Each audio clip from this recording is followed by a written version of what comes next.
ওয়ায়ালবাসুনা সিয়াবান খুদরাম মিন সুনদুসি ওয়া ইস্তাবরাক, তারা পরিধান করবে পাতলা এবং মোটা রেশমের সবুজ কাপড় পরিধান করবে। পাতলা এবং মোটা রেশমের সবুজ কাপড় পরিধান করবে।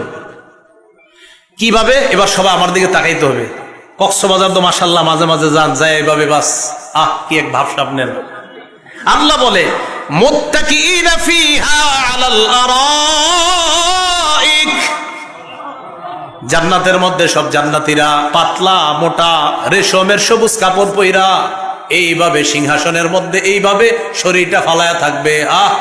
বস এইভাবে থাকবে। আল্লাহ বলেন ইয়াতুফু আলাইহিম বিলদানুম মুখাল্লাদুন, শিশুরা তাদের সামনে কেতনিওয়ালা, যে দুনিয়ার মধ্যে আমরা চা খাই এরকম হাতলওয়ালা, এই যে কেতনি দেখা যায় না কেতনির মতো, তো এরকম কেতনি, এটার মধ্যে আপনার বিভিন্ন শরাবান্ত